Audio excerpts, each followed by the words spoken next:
I'm Dr. Barry, licensed psychologist, and here I share legal and entertainment news from a psychological perspective. I am very thankful to Lisa. Lisa will be in the chat at times. She was the one that recommended this case. I hadn't heard about it. And my heart breaks for the girl involved, for the teenager, for her family. So the situation is likely stressful, and we're first going to hear from the chief judge. So not Judge King. So the judge involved in this situation. All right. So please know, because people have been very understandably upset by this, and I am glad that in this situation that they are giving all the justices, all the judges an opportunity to get more training in trauma and also in cultural, in cultural things. I I'm glad that y'all are excited to see this one. Um Yes. All right. So, and I'm glad that these things are now made public. We have videos of a lot of these things.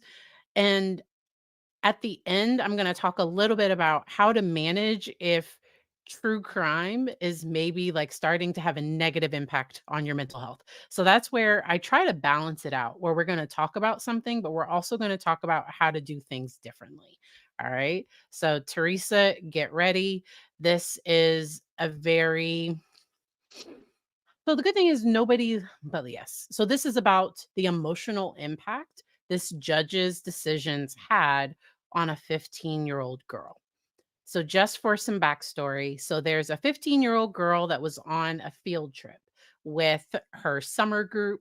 Her mom signed her up for the summer program and she was likely tired. So, and the judge notices that she's kind of falling asleep. And we're going to talk about what he could have done different because, in my opinion, this was not handled well at all. And he was actually taken off the bench and he has to do some training and they're going to assess whether he comes back on the bench. He has also lost because he was teaching at a law school. That law school has suspended him as well. Oh, wow. Your first live. Welcome, welcome. Yes. So Lisa was the one that recommended this. Thank you, Lisa, for mentioning this case. Prepare yourselves, y'all. Okay. For many, it's still hard to believe it happened. When I first saw it, I was a little dismayed. That's not how business is normally conducted at 36th District Court. The chief judge of 36th District Court, Judge William McConaughey, speaking out after one of the court's judges, Judge Kenneth King, ordered a teen visiting his courtroom into handcuffs and a gel jumpsuit. All right. So there was a teen in his courtroom. She's 15 years old. She was on a class trip. Okay. And I remember when I was 16 years old, we had to go watch traffic court. And we were told about like, appropriate court attire, that you couldn't laugh or snicker. And like we were told about appropriate courtroom behavior. And I think if anybody had got unruly or wasn't doing what they were supposed to do, I think first somebody from our group would have tried to redirect the individual. Yes. So it was a summer trip with a nonprofit. That's correct. The way that I've heard it talked about is that it was a field trip. And it's my understanding they were initially going to make her so she had to change out of her street clothes into into jail into a jail jumpsuit. And they were gonna have her do this in front of the correction, like in front probably a female, but still, like she has body autonomy. She didn't do anything wrong. And this was his idea of a scared straight tactic. And That's what the book about healing trauma, because whatever lesson he was trying to teach, he didn't first try to get under the reason for her behavior. And we're going to listen to an interview from her mom, because there's a very good reason why she's tired that he has no awareness of. And I think this is important for teachers, this is important for coaches, because sometimes we make assumptions about what's behind people's behavior when really we might need to have a conversation with them. Yes, he was trying to do some weird scared straight, but she didn't do anything. And I think he viewed himself as like, I'm going to help you never end up in my courtroom again, when really he there's a chance, according to the mother, this has caused her significant trauma. All right, let's go on ahead and keep going. All because she went to sleep during her visit. I understood the judge had good intentions, but And that's where I think he's kind of defending, saying like, "Oh, like he might have had good intentions." And that's where I've seen reporting that the judge felt she had an attitude. I think there might have been a warning, like, if you fall asleep one more time, but that's where nobody tried to understand what was going on with this teenager. And there was a bit like, she wasn't being defiant. She wasn't being rude. None of this was intentional. how it was executed was not proper. According to published reports, the teen's mother says her child was sleeping because she was tired since they lack permanent housing. So did y'all hear that? Okay. So they don't have permanent housing, and I haven't seen, if y'all have seen, I don't know if the mom has started any type of GoFundMe or anything, but if I find legit sources for those, I try to pin them in the comments, because this is the single mom of 2 kids who is trying to give her daughter this positive experience, and in this, like, nonprofit summer program in Michigan, and something like this happens. And so that's where the judge could have, like, "Hey, there seems to be a problem. Can you please come up? You and a group leader, come up. Like, what's going on?" Like, he could have had a conversation, because even when he was addressing her, it was from him being all the way back on the bench and her having to speak in front of the entire group. And social anxiety is real. Like, it's awkward to have to get up in front of everybody and say, like, "I'm tired because I didn't sleep well last night." Like, what she might have needed to talk about, I don't think she would have said out in front of everyone. I don't and for this judge, I don't know if that would have made a difference. I wanna hope that it would have, but I don't know if it would. But whether the young lady was homeless, whether she lives in a mansion, she should not have been treated that way at 36th District Court. The incident has since went viral and the judge has been disciplined. Judge King is not doing a docket at 36th District Court right now. He will not have a docket until he has undergone some sensitivity training, as well as some other training dealing with trauma and dealing with cultural competency. The timeline for when he will be back on duty is unclear. After he has completed that training, and then we've had some conversations and we're clear on how we're going to move forward, then he'll be eligible to resume his docket. But the fallout from this incident continues, and now the judge is receiving. And so, he said that some people have been sending, like, so I don't agree that people should be sending him, like, harmful messages or anything like that. I don't. So please, like, I don't believe. I think the family might be looking into their legal options, because it does sound like this has had an impact on her mental So health. reacting. That's where Judge King has taught Wayne at the State. university's law school and College of Liberal Arts and Sciences. The university releasing a statement which reads in part, in light of the 36th District Court's temporary suspension of Judge Kenneth King, Wayne State University has reassigned 2 fall 2024 courses to other instructors. As a contracted part-time faculty member, Judge King has never had an ongoing faculty appointment. 36th District Court is often referred to as the People's Court, and the chief judge wants to keep it that way. That's why court officials regret the teen had this experience. When I come back in town, would be to sit down with the family, and I would like to bring the young lady back to my court and to meet. And I don't know that she will want to do that or that the family will even agree to anything like that, until the family resolves any whatever concerns, however they want to handle this situation. I don't know that they're going to accept an invitation like that. This was not okay, and mm, 'cause I'm just thinking if something like that had happened to my child, the whole fact so she was handcuffed, she had to change out of her street clothes. She was able to do that privately. The mom wants to know, was it a recorded room? Like, is there some recording somewhere of this?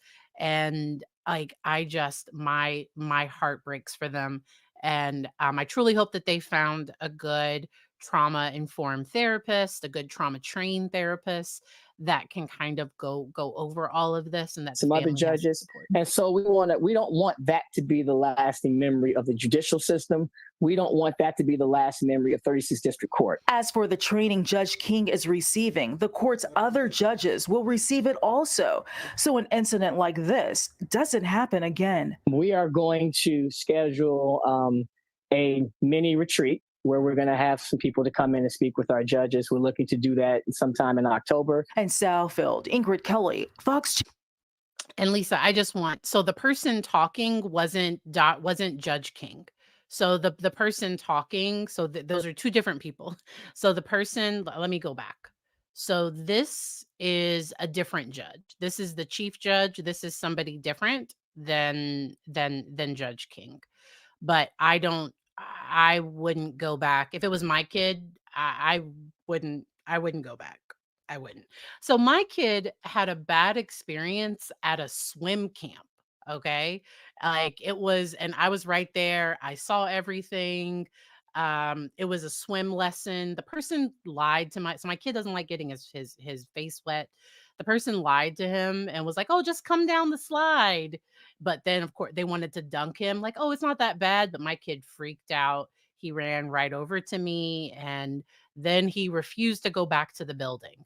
Well, I was able to get my money back. They were like, "Oh, we'll give you a private instructor. We'll do all of these things." We just we never went back.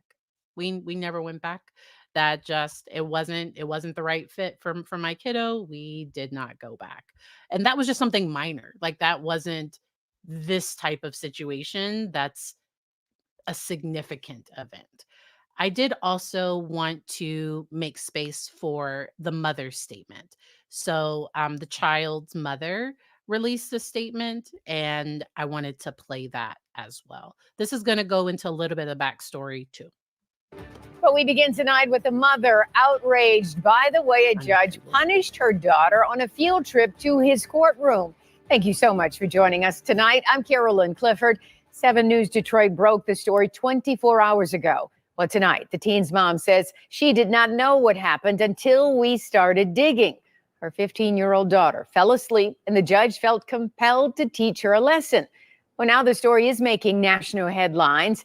The entire country is talking about how the girl ended up in handcuffs and a jail uniform. 7 News Detroit reporter Ruta Olsonida is following up tonight as the teen's mom sounds off. That mom says she was horrified to see her daughter in handcuffs and says Judge King didn't have the full story. Would you want someone to treat your child like that?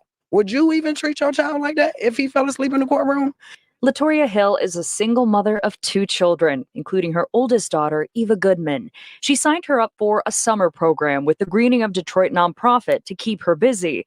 What was supposed to be an educational field trip to 36th District Court Tuesday turned into a traumatizing experience for both of them.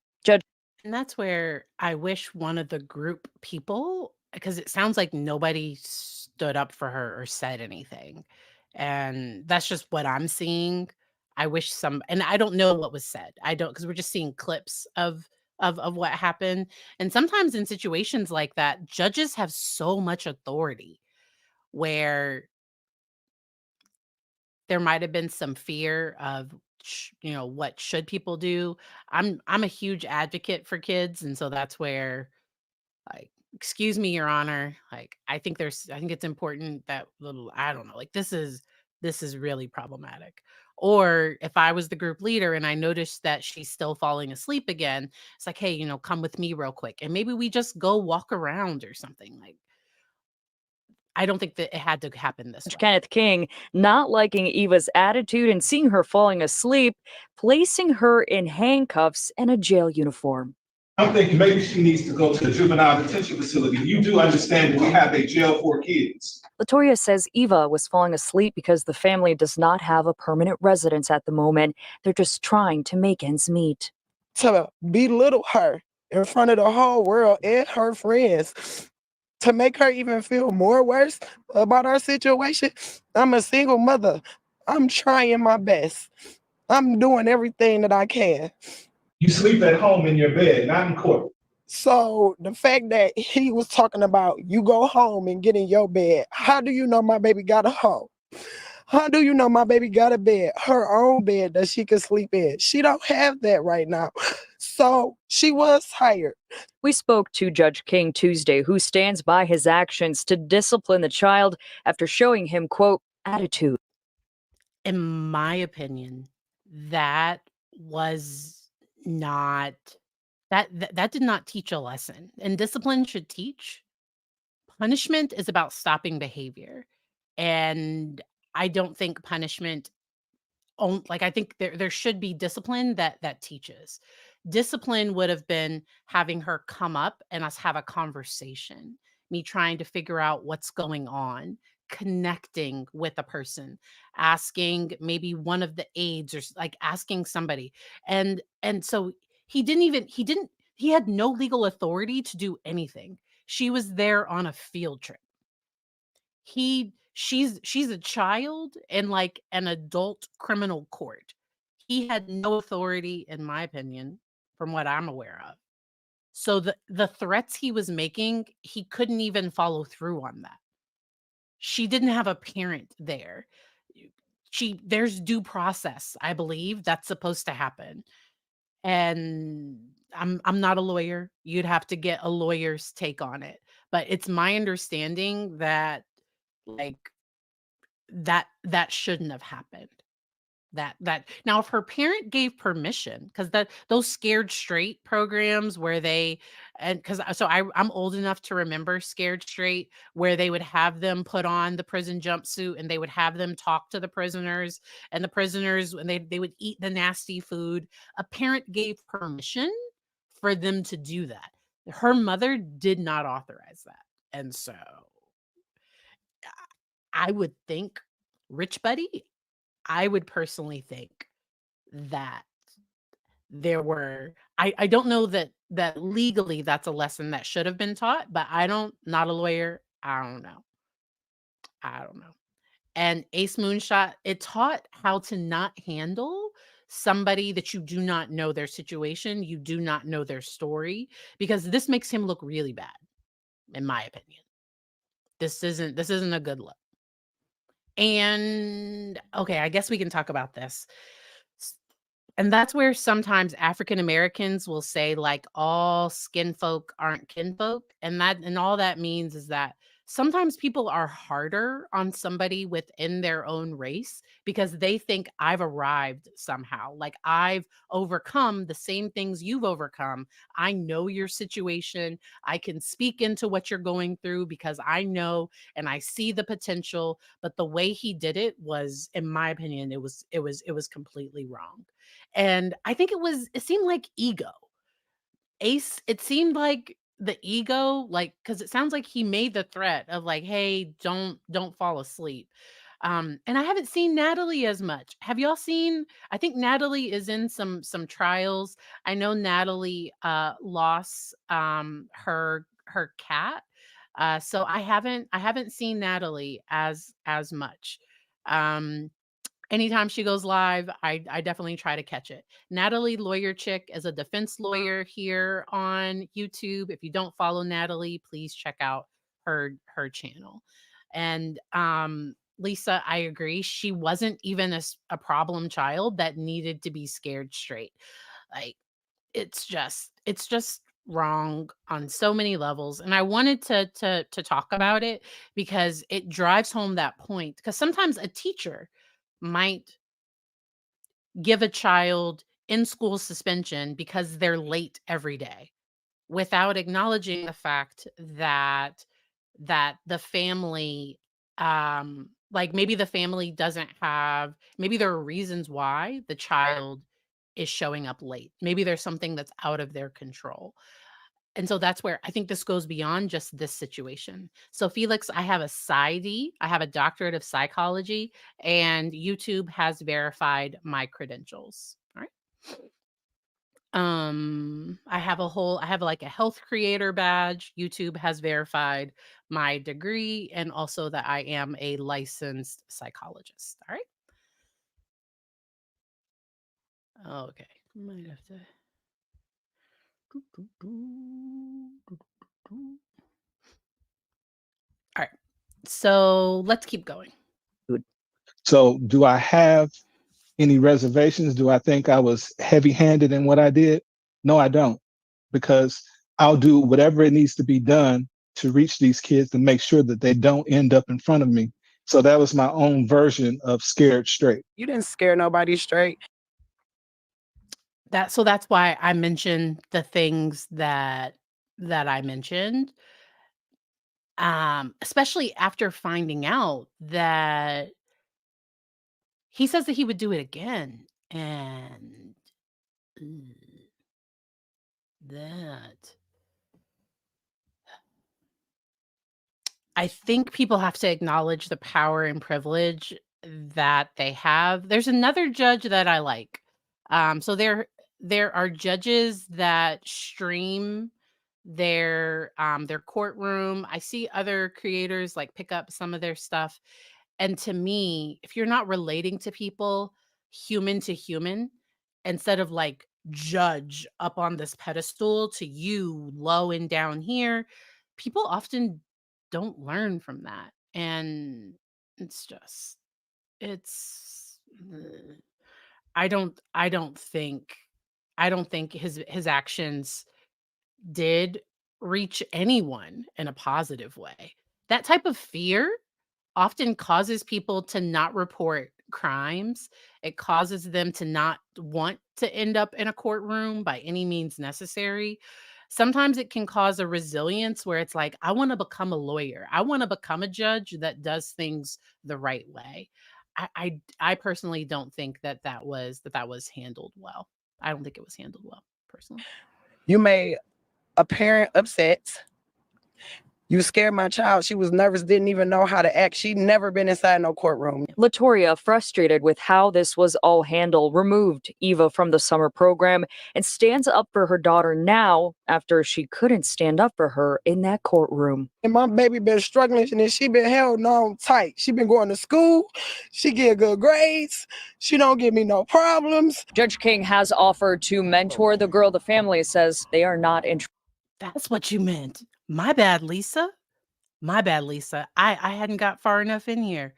Lisa, my bad. He did offer to mentor. No. He doesn't have an approach that is child-centered. Like, his style is very old school. It's that blind obedience, do what I do because I said to do it, and kids don't learn anything from it. Like, that's wow. He really said that. My bad, Lisa. My bad. In Detroit, I'm Rudolph Sinaida, 7 News Detroit. All right. Thank you so much. All right. And so that is that case.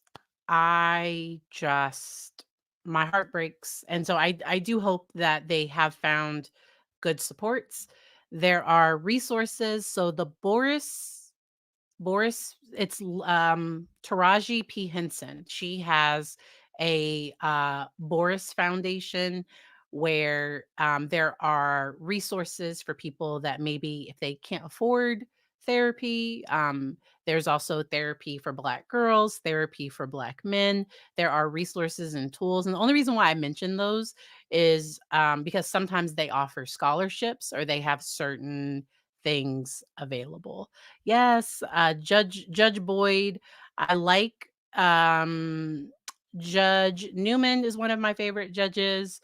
I There are a few judges. The judge with the Sarah Boone case, like he is just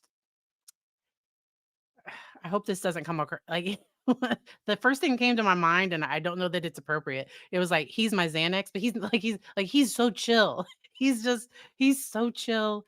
He's not moved by anything, and he sets those boundaries. And so those have been a few of my favorite judges. Like I really want to advance him for something. To me, Judge Simpson does teach, but and he does it, he uses humor. He does things in a way that I think does connect with people. He does listen. To me, he comes across as empathetic and yet still very fair. Judge Simpson, I absolutely adore his court stuff. And so, um, anybody know who the traffic judge is? I don't know. I, Judge Simpson, I covered that case where he realized that the person they never had a license. Like he went back and did the work. You never had a license. I covered that one. Ah, yes, Judge Kranek. Yes, that's the Sarah Boone judge. He's absolutely phenomenal. So, I did. Somebody asked me for people that maybe get a little. If you feel yourself getting really connected with a case, maybe with multiple cases, because we just had the anniversary, I think, of the maybe the verdict. I don't know. Like something's coming around with the Timothy Ferguson. Nope, Timothy Ferguson. Yes. Yes, yes, yes. Y'all know me in names. I'm pretty sure that's right. Um, yes, because his mom, yes, Shanda Vander Ark and his brother Paul Ferguson. People sometimes feel very connected and attached to cases where they want to do something. They might feel helpless that they couldn't stop whatever thing that happened. And so I do think it's important as we follow true crime that you also make sure that you're laughing, that you're following things that aren't about murder. And I say that just as I'm about to watch the Netflix documentary about who is this? Untold, the murder of Air McNair, but the Steve McNair story. I hadn't heard about it. I was in grad school at the time, focused on that. I completely missed it. So I look at these things from a clinical perspective, and I have a detachment from it. I only cover cases that I can. And so if you start feeling yourself getting too connected, too attached, I am following the case. There was a case out because it's a death penalty case. I feel like the guy's name is Steve. Y'all know me in names. You cannot trust uh the jury because the jury is currently deciding. Let me go to news because it might come up. Yes, it's in Oak Ridge. Oh, it's the Sean Finnegan case. Let me share it. Let me make myself a little smaller. So this case here is, this case is the things he did. So for me, I'm careful about what I have the emotional capacity to cover, okay? And this case was so sadistic and just evil, and he tries to bring up his trauma, like, so he does have a history of childhood trauma, but we are responsible for our healing. So I can't control what happens to me, but I can not become like a sadistic murderer. So, like, that case is very, very dark. I did step away from some of the coverage today during the victim impact statements. It started to get a little too heavy for me. Laura Christine mentioned avoiding the Scott Peterson case. I think he did another jail interview. I haven't seen it. I don't know if I am going to watch it. I just, my ADHD can't take these types of comments. Thank y'all for commenting on that gold medal thing on my community post. If you're new here, we have squirrel moments sometimes. Okay? So like this is just a little off the wall moment. I forget names like it's nobody's business. And so I was like Steve and it was Sean. It started with an S. I was in the general vicinity. So this Sean Finnegan case, I am going to cover if Robert is his name Robert? I don't know. I know it's Tellis. Is it Robert Tellis? Yes. Yes. So Robert Tellis, if he testifies on the stand, we will be covering that on Saturday. Okay. If he testifies, I'm definitely going to cover that. There are just some things that I don't cover. I watch it on the other channels sometimes. I sometimes keep up with it.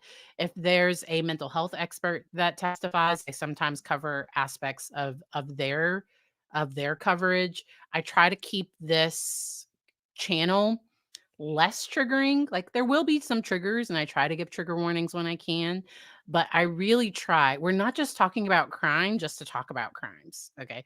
Plenty of channels and there are lots of great channels to follow just to like talk about crime. I also want to add us learning something and then also remembering that our world is safer as a whole. So crime stats are going down and because sometimes it can feel because we see like every time I turn around, it's like this person unalive, this person, like all these things happening, but those things are what make the news. So it just is. My area was rated one of the safest areas. And I can tell you, so there's a bank that I don't go to because the bank, it gets people take money from that bank all the time and I won't go to the bank. And but I live in a safe area overall. And often a lot of the crimes, a lot of the things that happen are people that know the person. And so that's where I just want to be very, very careful with the things that I cover.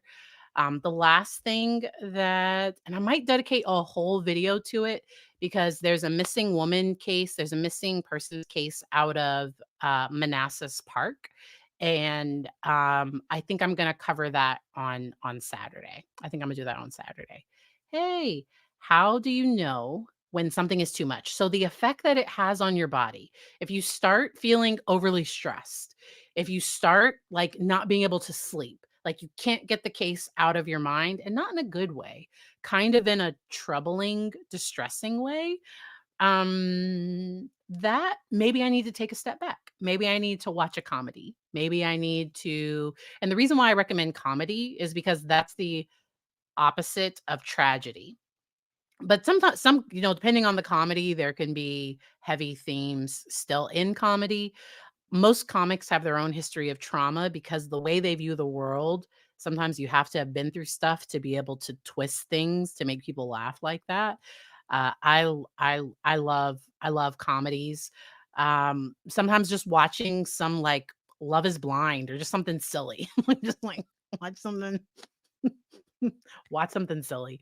I watched this influencer show from South Korea. I think it was South Korea or something like that. It was super like it's just playing in the background. I, I can't say I enjoyed it. It wasn't like I can't say I enjoyed it. It was an interesting concept. Check. I watched it, but just make sure that you're monitoring the impact that's having on you. If you start feeling depressed, if you start feeling or down, sad, if you start feeling more anxious, these are just general tips. I'm not giving y'all advice. Okay. They're just general tips. If it starts to have an impact on your mental health, because it can, not all, but like if you don't watch out for it, it can have an impact. And so, okay. The reporter in blue mentioned the defense lawyer getting a document in for when he testifies. I think he has to tell his story. There's no way. He wanted to represent himself. We're talking about Robert Tellis. That case is out of Las Vegas. The allegation is that there was an investigative journalist that was finding all these complaints because Robert Tellis was a elected official and they were having difficulty getting him out of his position. And so this investigative reporter covered some of the allegations of just misconduct and a lot of those allegations. He gives off a lot of narcissistic vibes. Like, I can safely say that easily. He just sits like this. If you want a channel to watch that one, Melanie Little calls him Boss Baby. Like, on all of her thumbnails, she has, like, a little bald boss baby. Like, that's how she covers his case, and so I've been watching that coverage over there. Yes, yes. So, Melanie Little's case has been, a great place to follow that. Okay, let me just, I've always been a student of true crime, which I think is cool. Like, I think it can be a positive thing. It just shouldn't be somebody's, like, only diet. Like, please don't only watch true crime.